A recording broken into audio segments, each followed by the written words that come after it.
All right, I am fresh off my first ever games conference, and it was a really cool, exciting time. I wrote down along the way everything I learned at this conference and everything I want to remember for next time. So that's what I'm here to share with you today.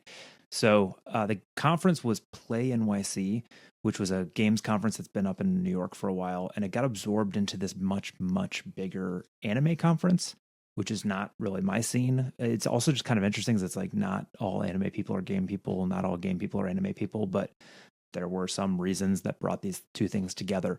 And so what it is this like gigantic mega conference where some people are there for games, but most people are not there for games, which is kind of an interesting environment. They said they thought there was 100,000 people there, which is like unbelievable. It's crazy, and it's over 4 days. So I brought Colossi, which is this game that I published last year, ran a Kickstarter for a year and a half ago. And it's this card game with a lot of this beautiful art. Also, by the way, you probably hear me playing around with things if you're just listening. And if you're on YouTube, you can see it. This is my first episode up on YouTube for visual effects. So I brought this game, and as quick background, I'll talk more about this on future episodes, but I've treated every part of this game as an experiment where I self-published, and that comes with a lot of these extra jobs that you have to do with just figuring out manufacturing and negotiating with an artist and getting everything pixel perfect absolutely everywhere and distributing and shipping and all this different stuff. And I decided I just wanted to do it just so I could kind of figure out, do I want to be a publisher? Are these jobs I enjoy doing? Are they jobs that I'm good at doing? And so I've treated each part of this as like, if I lose a little bit of money, it's okay, because this is like an experiment to figure out what role I want to play in the game industry. Like, am I merely a game designer, or do I want to be a publisher too? Part of that is this. We've sold a bunch of copies of Colossi already. We need to sell more. We're sitting on like a 900 to 1,000 in inventory, and I need to move them. And so I'm going to, I want to go to more conferences to try to sell them and get the word out there.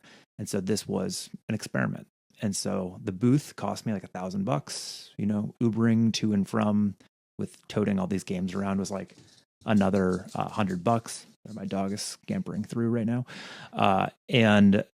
So it's like an $1,100 experiment. And I wanted to sell some games. I didn't know how many I'd sell. I ended up selling 29. And I also have these like prints and stickers that I sold. So I almost broke even, which was honestly better than I thought I was going to do. And so it's kind of like a marketing event where I got the word out. I got written about in some small indie publications, and I almost broke even. So that felt like a pretty good experiment to me. And what I really got out of it was all these things that I learned for the future. And that's what I'm going to rifle through right now. I have this big, ugly notes list. Okay. The first thing I learned was eyes up, phone down. I was so surprised by how many sales I made with people kind of wandering past. Like, picture this: it's relatively introverted people, many of them in cosplay, walking past this booth, going, "That's pretty art. Maybe I'm interested. Maybe I'm not." And they don't know if I'm friendly. They don't know if they're actually interested. There's a lot of exciting stuff. There's like a lot of stimulation happening on all sides of the conference. And I just try to make eye contact with them and smile and say, "Hi there." And a shocking amount of the time that brought people over to the booth to, make friends with me and start talking about the game and test the game. And many of them, eventually buying it. So eyes up, body language that is open and not arms crossed with the phone out, like eyes up, which sort of like open arms, like, hey, let's be friends.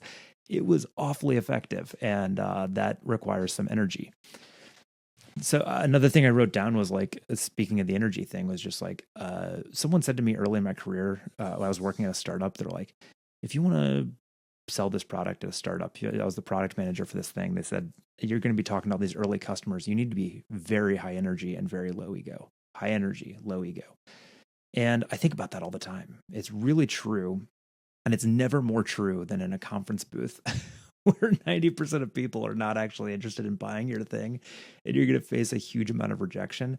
But each person who comes to the table needs to get that like high energy, enthusiastic experience with you. And so you just have to keep the energy up. You have to keep the kind of optimism up and have the ego be very, very low. Because another thing that I wrote down is like, you don't really know who's going to buy the game. I had people who were like, they'd come and play, they loved it, they were raving about it, they brought their friends back and hung out for an hour and played the game again and said, we all love this so much. And then no one bought it. And that's fine. But we had other people who'd come up and they hear the 1 minute pitch for the game and go, I like the art. How much is it? And they just swipe right away. You just really don't know who's going to buy and who's not going to. And you need to give that same energetic experience to everyone. This is hard to do when you don't have a buddy. So I made the very stupid decision to go do this alone, and I didn't understand how foolish that was. So all the other booths around me were like, why are you here alone? Are you insane? That's a terrible idea. I just didn't know enough to know that that was such a bad idea. These are 12-hour days where you are just pitching the game over and over and over. I got my elevator pitch down. I can explain Colossi pretty well in 1 minute now. We ran just like tons of demos where I taught the game over and over, like dozens and dozens of demos, sometimes multiple games going on at a time. And I really should have done this in shifts with another person. This is tricky also because I'm like, I don't really have a budget to like pay somebody else to be there. So I need someone to do that out of the goodness of their heart. And that's like a pretty big favor to ask. So on the later days, I did ask like Lindsay to drop by. I asked Walter, who has made other games with me, to drop by. Grant, who did the graphic design on this game. So it was nice. Like we did have some people swing by, but it was, I wouldn't do it alone again. This whole experience made me also just think a lot more about the box and the size and the weight and the price of Colossi. Colossi is a relatively smaller game. It's not the size of like a deck of cards, but it's not as big as a full board game.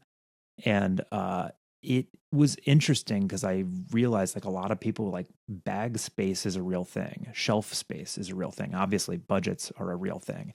Colossi is a relatively less expensive game in a relatively smaller, lighter box. And this is a big deal to people because that's an impulse purchase, which a $60 to $100 heavy board game is not really an impulse purchase. So it made me think about, like, as I look forward to what games do I want to make next? Do I want to make another smaller card game that is cheaper to print, especially with tariffs right now? Board games, the price of new board games is skyrocketing right now. I also wrote down here, art sells games. I knew this already from the Kickstarter. You spend so much time on the game design.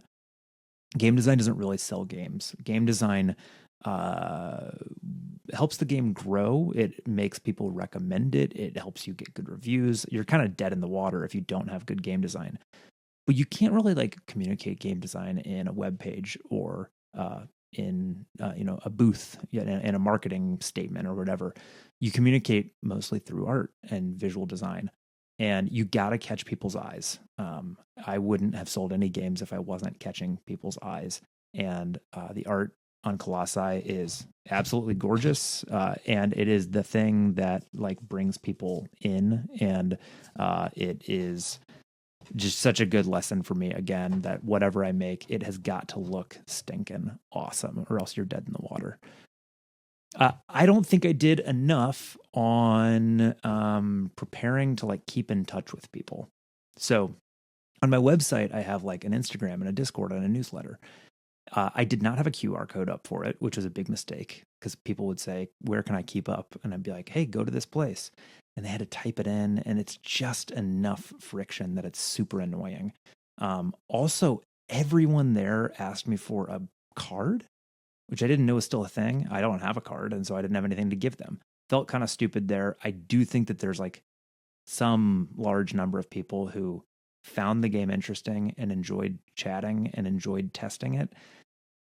But I might have lost them because I was like, just go to the website and sign up for the newsletter. But there wasn't a clear enough call to action. There wasn't a card for them to take. There wasn't a like subscribe now button available to them. And that was a problem. I'm realizing I'm going to go over 10 minutes, but you know what? It is what it is. Okay. The other one I had on here was a lot of people said that they were going to buy online. And I interpreted that generally as a polite way of saying, I'm not interested, which is totally fine. So people would say like, oh, I don't have enough room in my bag. Here, I'll write down the website and then I'll go buy it later. The number of online sales was essentially zero after the game. So that's totally fine. This is their polite way of saying no. But Lindsay had a really good idea after day one because I mentioned that this kept on happening. And I was just laughing. I was like, people are afraid to say no. So they say, I'll buy it online later. And she said, you know what you should tell them is you should say, if you buy it right now, I'll give you free shipping. And the first guy who I did that with the next day, he said, okay, great, let's do it. It kind of calls their bluff a little bit. It still allows them to walk away, which is fine. Like other people said no.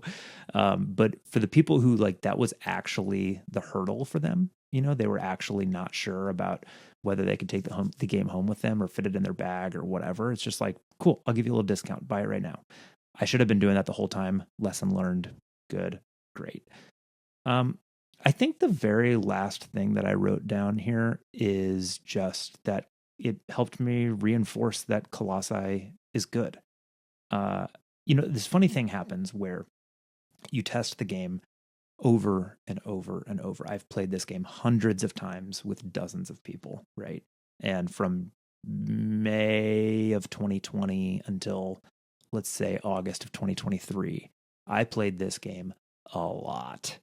And then once it was like pencils down, we're done making changes, the designs are finalized, the manufacturer is up and running.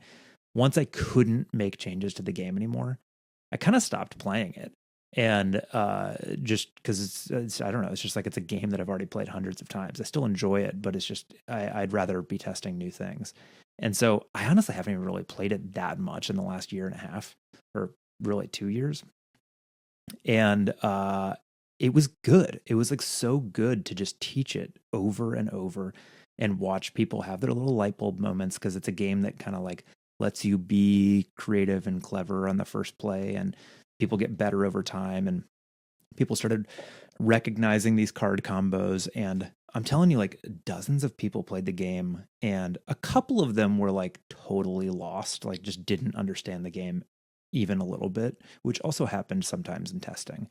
But like the vast majority of them were like super complimentary.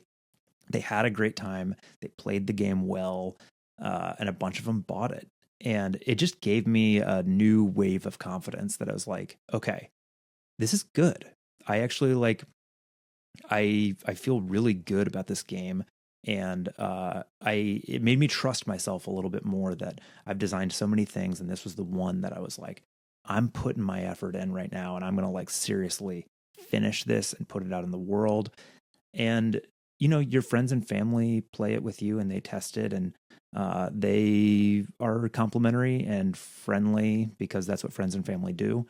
But to play it with dozens and dozens of strangers who are just like, I get it. Yes, this is awesome and it's beautiful and I'd like to buy it. It was incredibly affirming for me. So that's it. That's what I learned at the first conference. If you don't have Colossi yet, you should buy it. It's on our website right now. See you next time.